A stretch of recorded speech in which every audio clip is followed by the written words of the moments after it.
Well, Bitcoin's on the verge of another new all-time high, and it's already hit our first two short-term price targets in the same day. We've got altcoins to get through today. I've got the macro environment to recap with you, stock markets, commodities, the real estate cycle, but more importantly, Bitcoin and cryptocurrencies. Lots of those today. Obviously, things have been pumping. So what do we do next? What happens next? What are the price targets coming up? And should we be selling some? That's today's video for you guys. Make sure you hit that like button. It is pumping a lot at the moment. Thanks for all your support. And subscribe to the channel if you haven't already. It's your home of macro cycle analysis. I'm not going to get too degenerate on you over the coming years. This is the important part. This is what I've been building for over the last 2 years. We've been watching it from the lows in the market. And now we're getting into that period where things can get a little bit crazy, especially if you don't have a plan. So hit the subscribe. Let's kick off today's video with the stock market. Just a few seconds. We need to recap where things are at out there. I know everyone's attention is diverted now to the degeneracy of altcoins, but nonetheless, let's bring it back down. The S&P 500 has hit 6,000 points again. Remember our first short-term target, if you have been following, was 6,100. Now that's from some extensions on the market. We haven't got there yet. And I guess over the next 1 to 1.5 years, I suspect we're going to go a lot further than 6,100, which means only good things for Bitcoin. I suspect we're going to see higher prices from this point. But just in terms of the shorter term stuff here, remember this here in September and what happened through October with the pullback. We had that pullback going into the election. I was looking at a low or a volatile month, but this particular signal here at the low, at the bottom, where you see the volume start to drop off when the price is increasing. It's kind of an early warning sign that there is a high chance, as we had back tested it, we've done the research, we went through and looked at the chart and pulled up all the data, that you would potentially see a price fill from that volume. So the price coming back, filling it back in from the volume. So I've got the arrow right here, which is where the volume started to drop off. Price kept going up, but it wasn't going up on strong volume. You want to see markets go up on strong volume because that's essentially the buyers coming in, and you're not seeing the sellers come back in also to push it down. But in this case, the sellers had come back in because you didn't have the strong buying. It filled in that price, and it kept going. So what we're seeing now is potentially the start of yet another one of those patterns. So we could keep going up, but we're going to keep a watch of around 6,000 points to see if the market eventually fills this in over the coming weeks once the move to the upside in the short term has completed. 6,000 points, new all-time highs. NASDAQ, another new all-time high. We can start to get rid of some of these other lines here, and essentially price discovery. So higher and higher prices for these stock markets. Also for the next US stock market, the Dow Jones, another new all-time high of 40, can you believe it? 44,600 points. And we're getting very close to a new all-time high for the Russell 2000. So the smallest 2,000 stocks in the US, getting to its first new all-time high in about 3 years. So that is just signs of more and more upside. Now, I always see people wanting to short markets when they get to previous resistance levels, especially old all-time highs.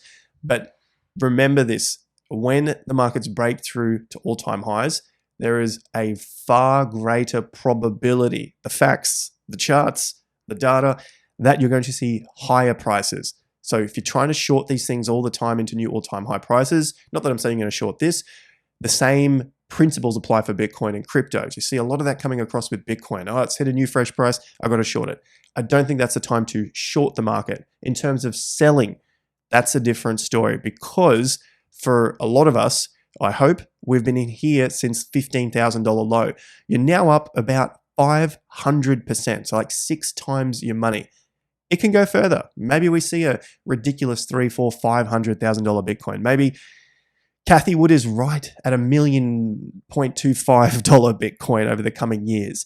Maybe the other guys who are calling for $750,000 are right. I don't think that's going to be the case in this cycle. So maybe they are right. We do see much greater prices on Bitcoin, but from the bottom, from the lows, you're now up 500%. You're not going to see that in the stock market. So maybe it's time, as we start to see some of these swings form on the chart, that could be great areas to bring the stops up. So I'll get to that in just a moment as I finish off with the commodities here. So the US dollar is up again. We saw that cut on the interest rates.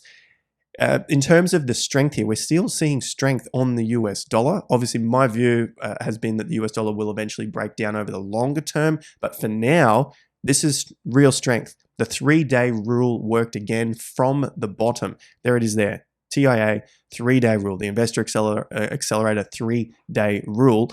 And that has now shown the strength to the upside. It happened again in December. We also saw it in July and also February.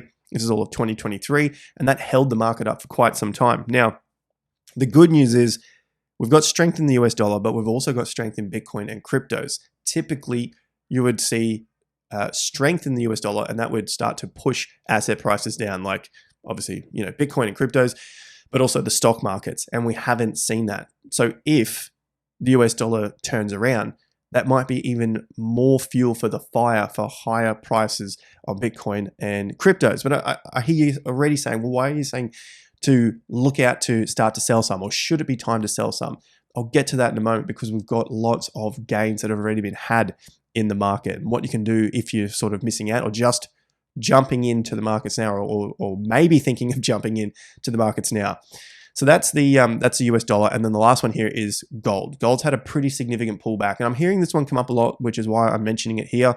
What's happened in the previous cycles as we lead into this final charge into the peak at the end of the 18-year cycle, or the 14 years up, which I suspect we have another one and a half years to go. The time's running out, is that you see asset prices take some of those gains back. I've got the little area here highlighted. There's 2006 for those peaks. And then the stock market peaked in late 2007. So gold back here also had a very, very significant pullback, and that lasted for 500 days until it started to break out when the stock market peaked and then crashed. So this is like the big collapse at the end of the cycle. It might not be for another as I said, one and a half years, but you need to be preparing for it now, like understanding what to look out for, and I guess what the patterns are and what to do with the cash come those times in the market.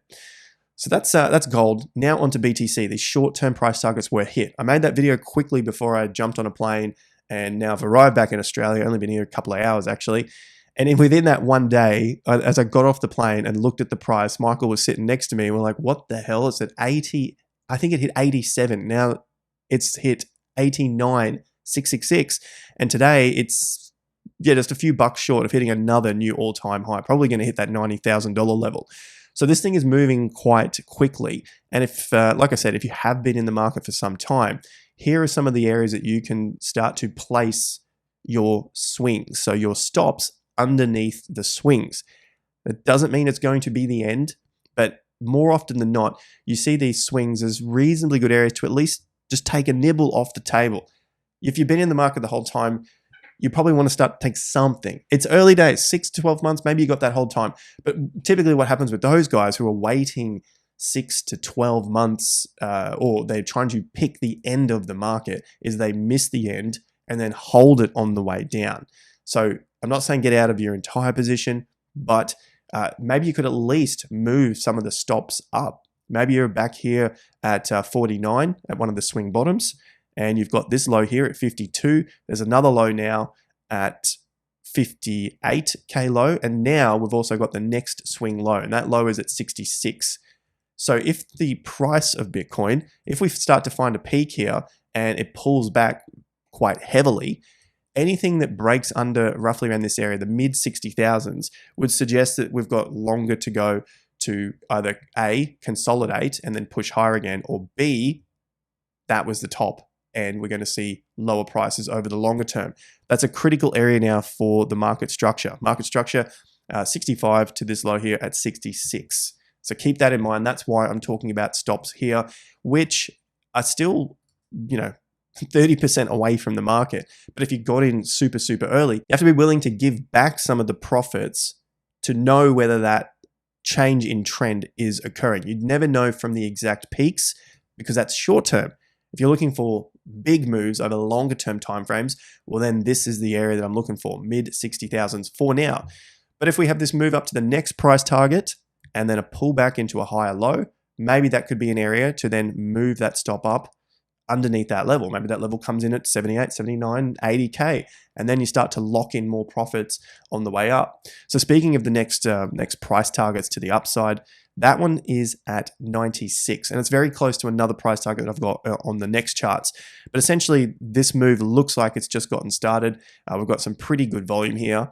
On the flip side, there are some massive bars, and what we saw coming out of this area here, this was basically back in 2023, was a big move to the upside. There's your October move, and remember the dates we looked at: 9th, 10th, sometimes 6th to the 12th of November have had very, very significant moves for Bitcoin. They're either big moves out, like that have broken out of price targets, or they have been pivot points. And in the case of 2023, the 9th of November stopped the market, basically stopped the price. You can see the pause happened here. Then there was 1, 2, and on the third week. So you had to wait another 14 to 21 days to break out again to then go on the next run to the following top in December. So you've got a couple of options now. If this price stalls where we are, because we've had big moves, I don't expect the market just to keep going big week after big week after big week. Even in the strongest times, you have pauses. One pause here, the second pause through December into January. You had a third very quick pause. So that's an entire week there, 7 days. And then the market started to move again. And then that was the end. So there was still 1, 2, 3 pauses in the market before it got to that final peak.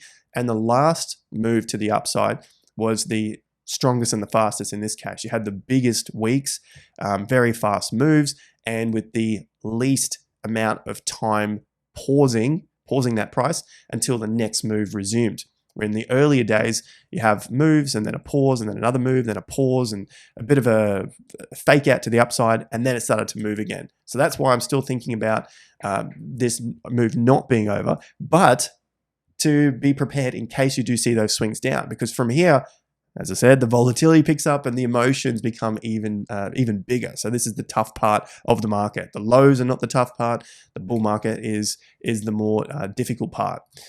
So speaking of the bull market, the longer term price target, we had 96,000 on the short term. Well, we hit the first one there already at $89,000. And then the next one was at 96, which essentially is very similar to the 98. And the 98 is the entire move that we saw in 2023 into 2024. And then you project it off the low. So you're getting a nice swing trade type setup that gives you some price targets in mind. That comes out around 98. So 96 to 98 could be the next resistance level. And so far, we've only seen either days or hours come to stop the market. So here at 100%, there was just one day we saw the peak, and then it's basically pushed on. And then yesterday, we saw the hit dead on, it stopped, and now we're into that next day. So the longer term stuff here, in terms of timeframes, we had the video warning, we had the timeframes that we're looking at when it came to what's coming next for Bitcoin, looking for that push to the upside. We got the breakout, and basically the timeframes from the swing low to that next peak, that was about 8 weeks. Now from the next low to the peak, about 7 weeks. So if we want to take a measure from this particular low, 7 to 8 weeks could take us out to Christmas time. So 23rd of December or the following week, the 30th. So basically that last week of December, first week of the new year. That's one time frame to keep in mind. The other time frame is I'm looking back at this swing low here, which was a swing low on a down week. This swing low was only on an outside week. So it's much, much quicker. So I want to keep both in mind just to get a time frame of when this move could potentially be coming to an end. We've got this week, which is only 5. Next week would be 6.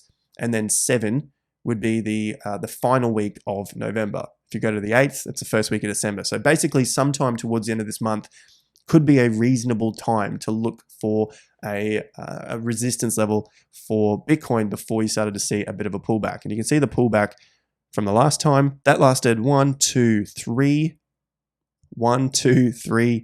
4, 5. So basically 8 weeks in that zone. You could call it 3 weeks to the downside, then another move to the up. So we'd start with the 3 and have a look out to the 8-week period.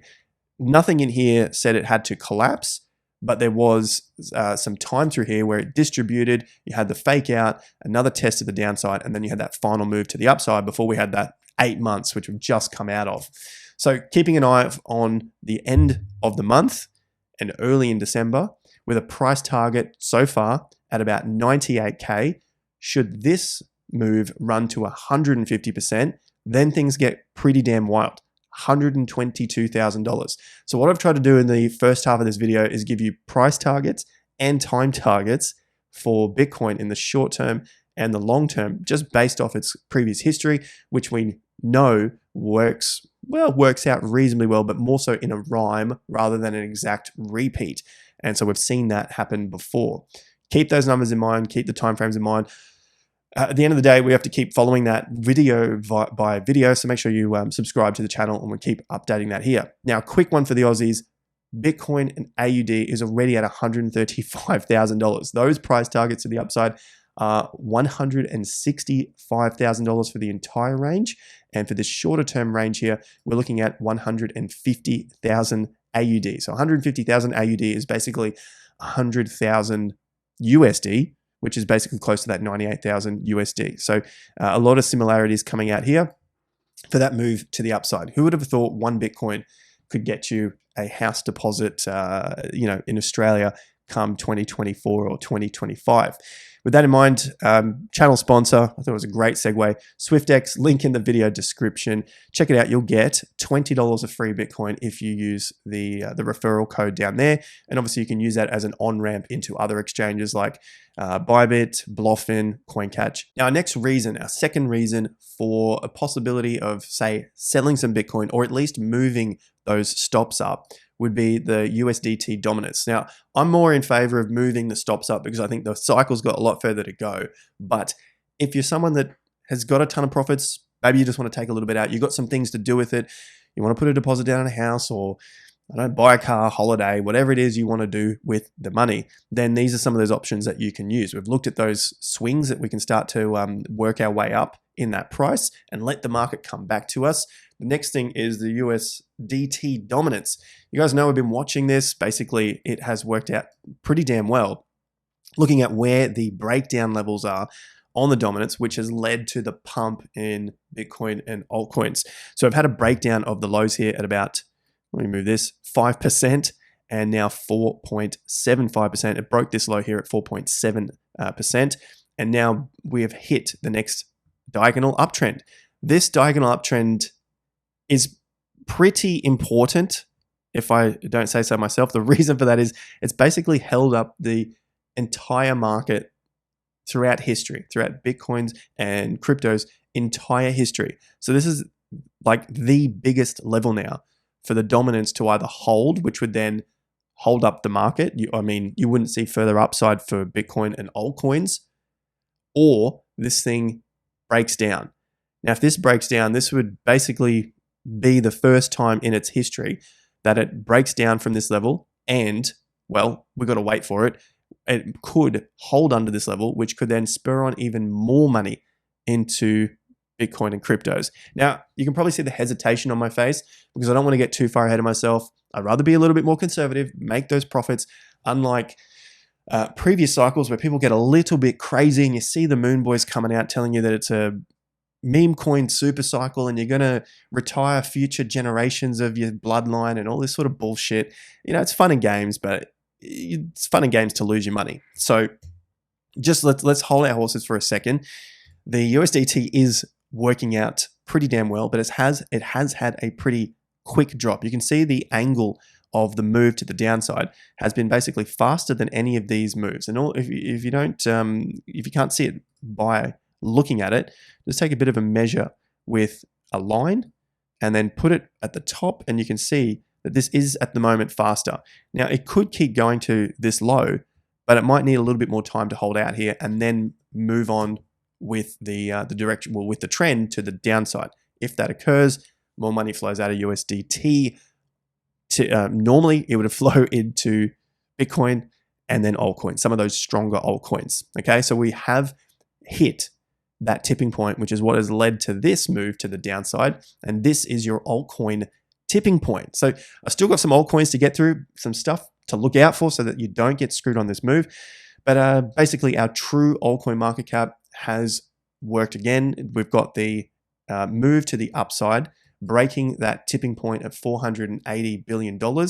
And the reason I like to use the term tipping point, you can really see how the market responds to these levels and how it works to be a tipping point, because as it broke through 480, it just really got a massive move on.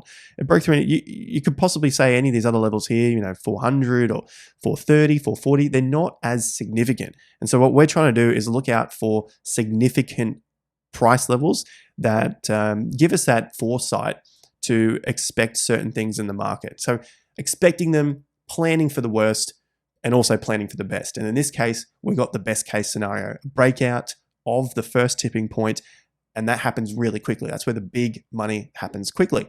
It got to the 50% level and then stopped. And now we're in the next week, which we're trying to push through the 50%. So that's at 580. From that, the next tipping point, so the bigger one, is at $650 billion, which is also that monthly swing top. So the importance of the second tipping point is that, well, firstly, it's the market top here from the current move to the upside, plus it was also the monthly swing top from the way down. So this was basically where everyone else, or the smart money anyway, sold out, and then the dump occurred from that point. So if we can break through that, psychologically speaking, you've basically got through the previous resistance of the last cycle. So the psychology is gone now, and well, the weakness is gone and the strength returns. That's the meaning of the tipping point going from the weak to the strong. The first time we attempted it, it was still strong resistance. Got the correction, and now we're attempting it again. Tipping point 1 done, tipping point 2 probably in the next 1 to 2 months if it is working, if it's following the same sort of trajectory as the previous cycle. And the previous cycle, basically from there, got the move on for about 6 months, 25 weeks into that peak.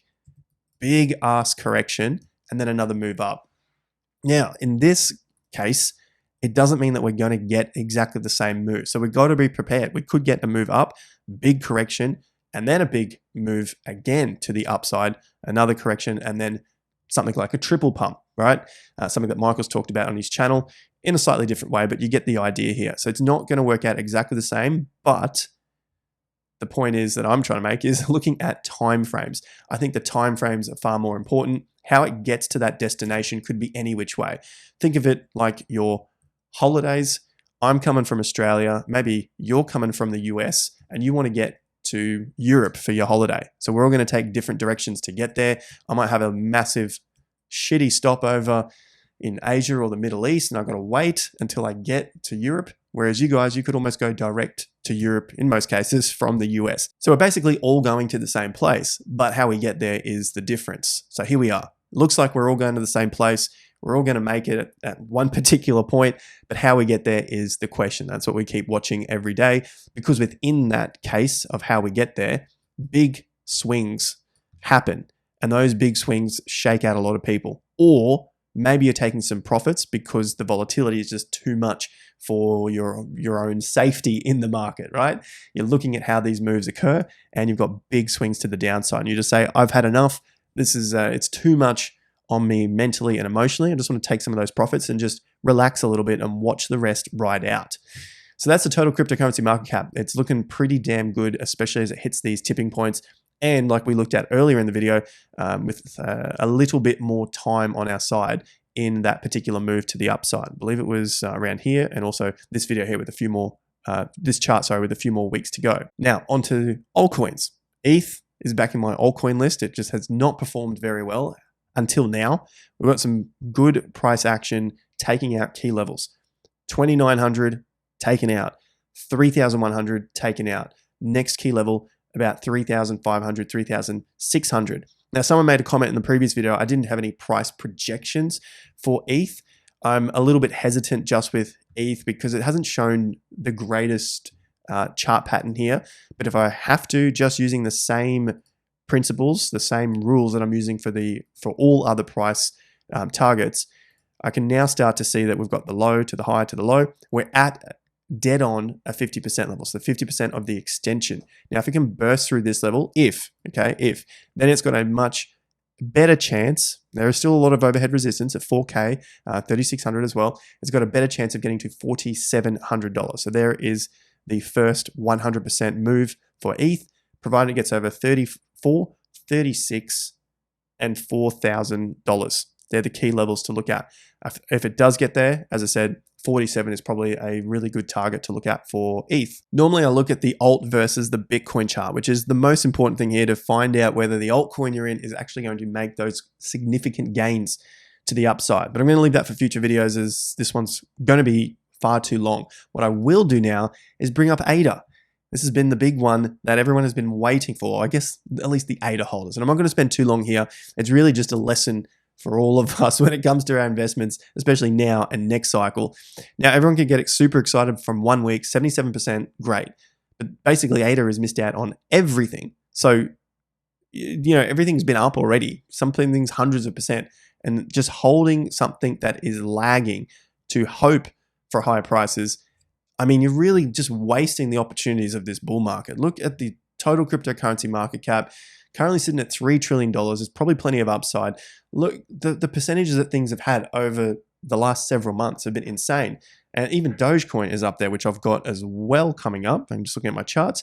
I mean, you basically outperformed a lot of things in the last week, but over the last 6, 12 months, it's been absolute shithouse. That's what you don't want to do in this cycle. You don't want to give this away, because as I've been looking at when it comes to the time frames, maybe we only have 6 months left. I don't know. I'm just following time frames and watching the chart to see whether it gives me an insight as to whether it's saying, look, this time's possibly over, or we have a little bit of time left. What if we only went like last cycle? You have, a year from this point, and that's it. And you've wasted the entire altcoin cycle waiting for ADA, this piece of waiting for ADA to do something. And wow, it does one thing. Maybe it does two, maybe it does three things. Maybe it gets back to $2. But in that entire time, there's been so many things that have been on the move, making bigger gains. Now, to the upside, this is basically all the holders.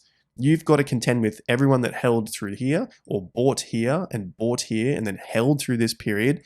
They're going to be selling at some of these tops. They're going to be selling at 70 cents, 80 cents. They're going to be selling at the next tops at $1.20. They're going to be selling at $1. They just want to get out of this position because it's basically been costing them too much money.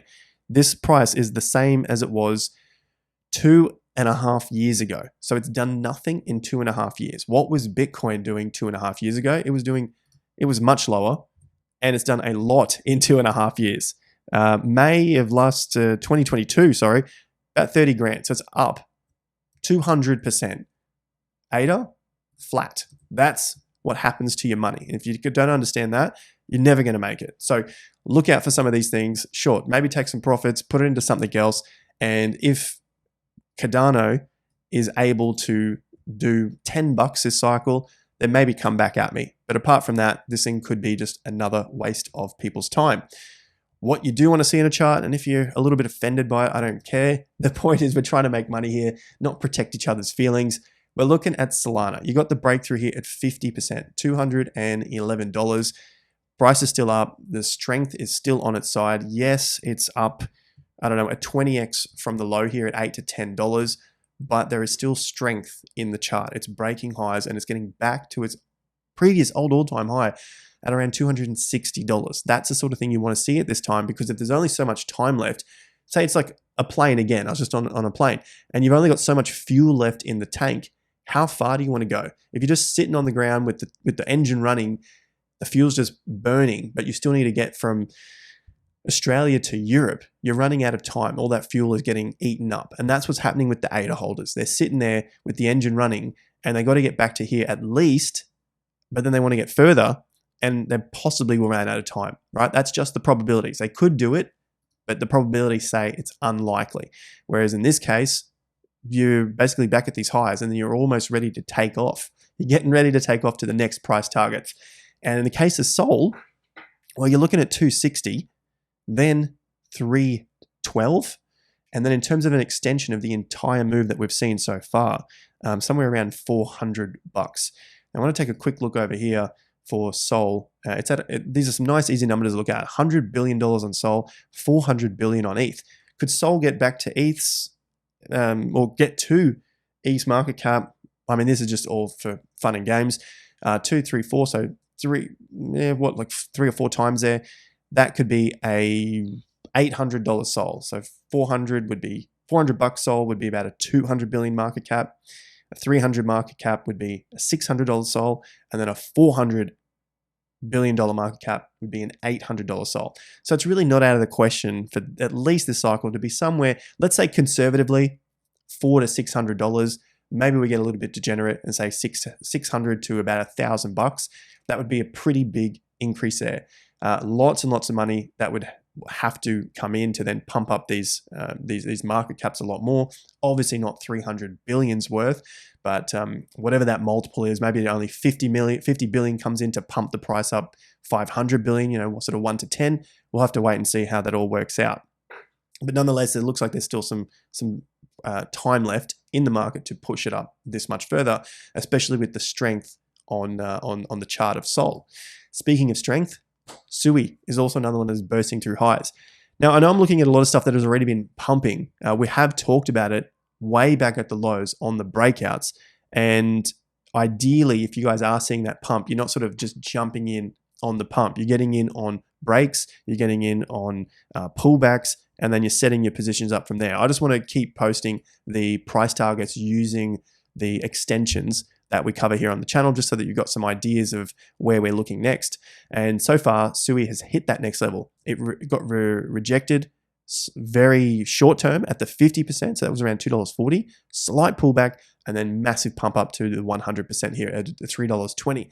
So the next target after that's $4, and then $4.80. So plenty of time left here. Doge right now, as it hits, as I'm filming, 36 cents. So it's now broken to a fresh high of, basically 3 years. So a 3-year fresh high for Dogecoin. A nice strong move here from Doge, and essentially broken through yesterday. Yesterday through that top, or getting to the top, and then last week broke through the 50% at the 20 cent level. So the 50% at the 20 cents took out the highs. Pretty strong move. The difficulty here is that it's a massive move, bigger than anything it's seen in the last 3 to 4 years, and you're sort of getting towards some of those resistance levels. The good news is it is breaking through them, but these massive moves, even though they can keep going, are often met with a pullback. So provided you're okay with sitting in these things, if you just can't handle it and you need to get in, there's a 40% decline that it had in March of this year. And then recently, from the April or March, late March peak to the low, it did a 60%. Then you're sitting pretty. So somewhere around that sort of 30 to 60% could be on the cards wherever this peak comes in. What I would do from here is go down to shorter term time frames and keep watching the swing chart.